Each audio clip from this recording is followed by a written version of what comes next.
We're now on board HMS Cavalier, the last remaining Second World War destroyer of the Royal Navy, and now the memorial ship to the 142 destroyers and the 11,000 men that were lost on them. Welcome on board.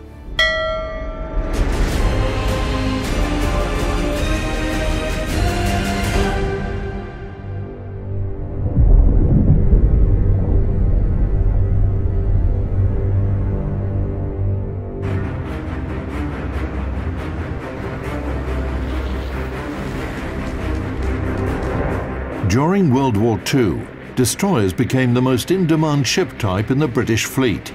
The nature of naval warfare made them versatile ships, escorting convoys, anti-submarine warfare, air defense, reconnaissance, patrols, mine-laying, mine-sweeping, and fire support for landing troops. Destroyers were needed everywhere and in great numbers. Cavalier was built at Wright's builder's yard, shipbuilding yard on the Isle of Wight in the early part of '44.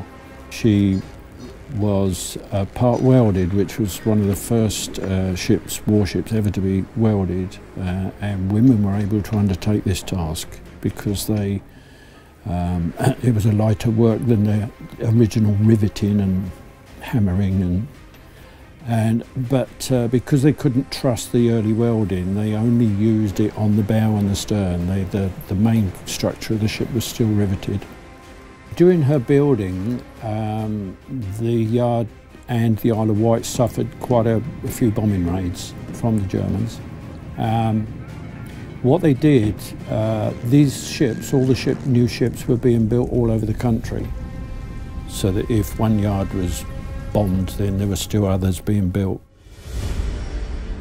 Cavalier was one of the 112 destroyers built by British shipyards under the War Emergency Programme in 1939 to 1945. These ships were somewhat different from one another in terms of their armaments, equipment and design features, but they were all based on one successful destroyer design, which had been developed as far back as in 1936. Specifications of destroyer Cavalier: length 111 meters, beam almost 11 meters, draft almost 5 meters, total displacement 2,510 tons. Armament: primary armament, 4 114mm QF L45 Mark IV guns in Mark V single mounts.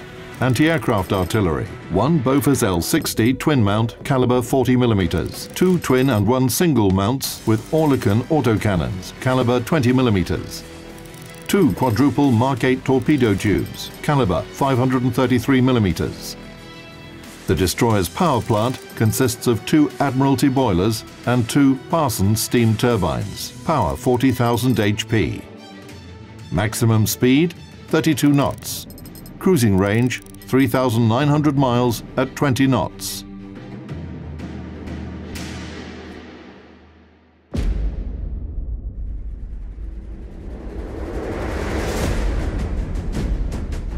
Part of Cavalier's modernisation in later years was the addition of these squid mortars that would fire 6 mortars simultaneously at a target that had been detected by sonar.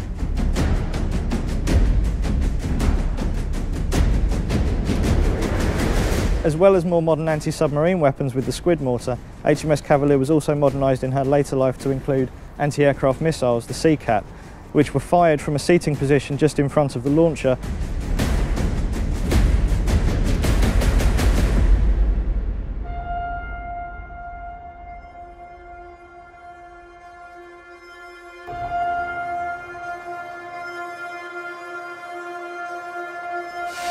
Okay, so we're now on the bridge of HMS Cavalier, an open bridge, as you can see. The canopy above our heads here is a later addition. During her time in the Second World War, particularly serving through the Arctic convoy, she didn't actually have this open bridge. This was really to protect the crew against the sun during her time in the Far East. This really is one of the nerve centres of the ship, so commands could be issued from here through to the engine room, to the ops room, to gunnery control. And this is a very unique space. This is the last Royal Navy destroyer in the world that has an open surviving bridge like this.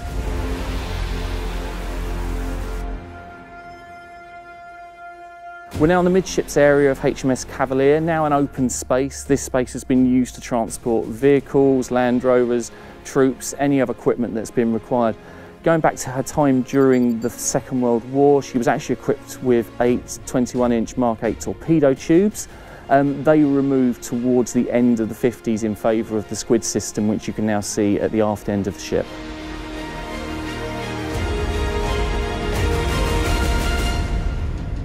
Because defence plants were overloaded and there were disruptions in supplies, the destroyers were fitted with different armaments. However, though built under emergency conditions, Cavalier became one of the C-class destroyers, which received quick-firing 114mm main battery guns that could also engage aerial targets. I was a gunner on here. I've worked on a gun, and it could be very, very dangerous up there. You wouldn't, today's health and safety, you would never get away with it.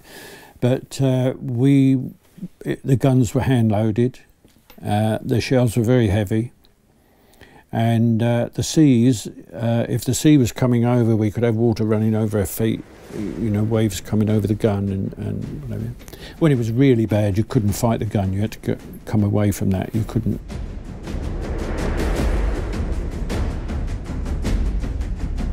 This is the 4.5 gun. It took a 50-pound shell. That's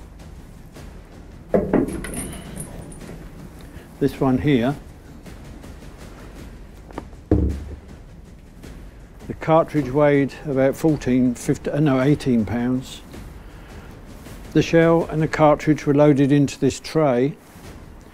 The tray went over and rammed the shell into the breech. When the gun fired, the gun recoiled, all this came back here. The empty cartridge was ejected and hit the net and fell on the deck. When you ended up with 20 of these rolling in the deck in rough weather, it could be quite dangerous.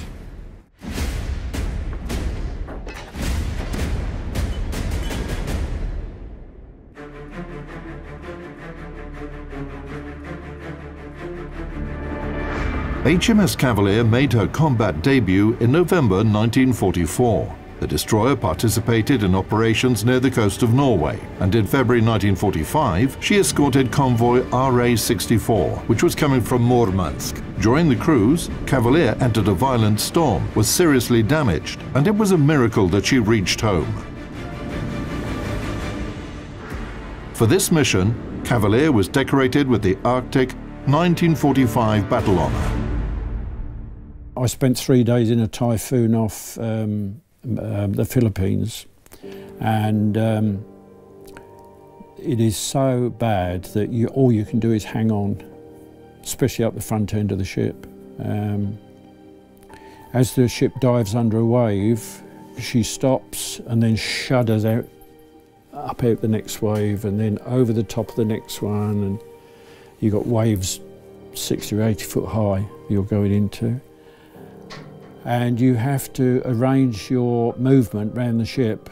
You're hanging on all the time, and as the ship goes down, you hang on, and then when she pauses, you move forward, and then as she's coming over and ready to drop again, she's perhaps dropping 30 foot, 40 foot, and you just hang on, because it's like going down a fast lift, and when you hit the bottom, your knees buckle.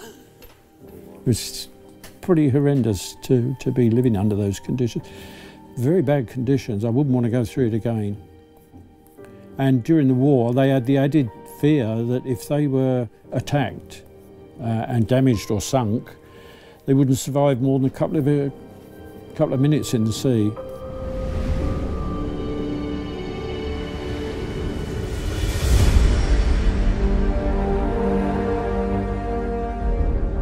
As you know, a ship without sailors is a sophisticated but useless structure. Only a skillful and tight-knit crew can turn her into a formidable combat unit. The rules and traditions of naval service in the British fleet inevitably made the crew and the ship a single organism. Now here we are in one of Cavalier's mess decks. There would have been up to 225 people on board during the war, and that number dropped to about 180 in peacetime. Most of the crew had bunks like these, but some of them still had to sling hammocks even in 1972 when the ship was decommissioned. And in battle, that's 225 people who had to act as one body, and the ship's motto, "of one company," further reinforced that point.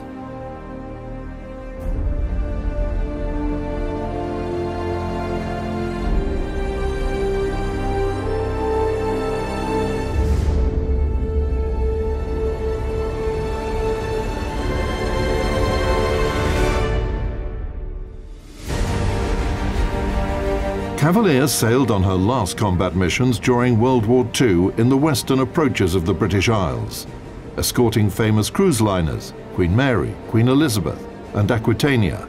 These fast ships carried thousands of US soldiers to Europe. Just before World War II, Queen Mary won the Blue Ribbon accolade as the fastest passenger vessel in the Atlantic. However, when Cavalier escorted liners carrying troops, she didn't lag behind by even an inch. She only proved the point of British sailors, who called destroyers the Navy's bloodhounds during the war.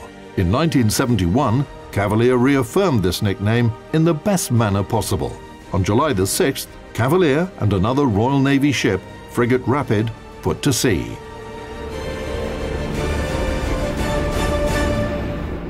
Once or twice a year, every ship did what they call a full-speed trial. Two captains decided that to find out which ship was the fastest. So he laid down a challenge, and it got so well known about this challenge that was going to take place that it even appeared in bookies, you know, the bookmakers on betting. People were betting to see who was going to win. And they met up when they were due to have this high-speed test, and then decided to make it a race.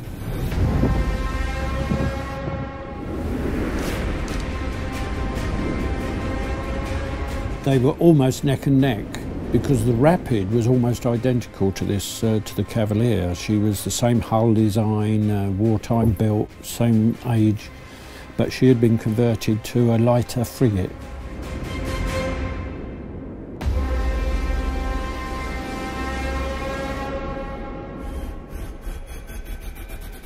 During this race, they got up to about 33 knots, 34 knots, and they were neck and neck for a long time. And then suddenly they instructed the crew to go down aft and stand on the quarterdeck because to dig the propellers in further.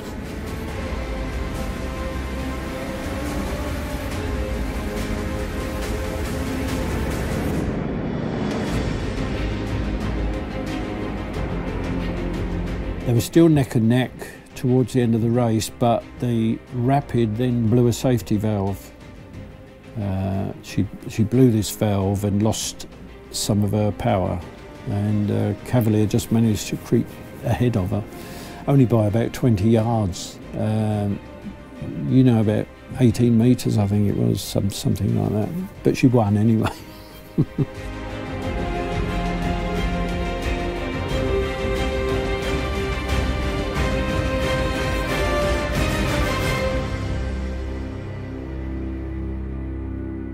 The race was run over 64 miles in 2 hours, and Cavalier won by a very small margin. She was awarded the Cock of the Fleet from the Courage Brewery, which you can still see today on the open bridge of HMS Cavalier.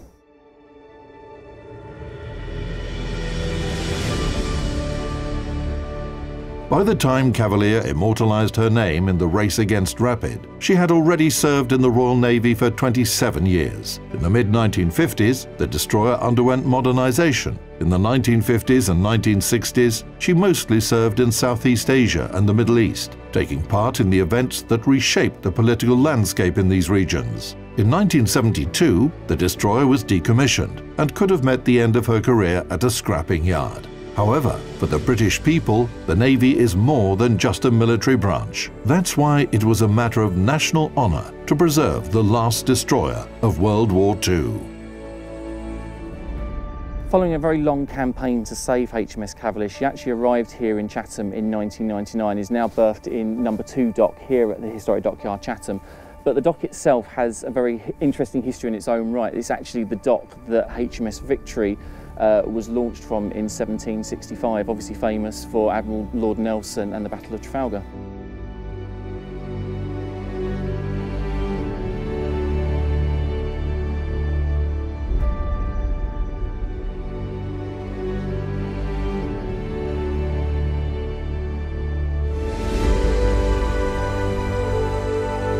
The last British destroyer of World War II is now the central piece of the memorial located in Chatham Dockyard and dedicated to destroyers and people who perished in that war.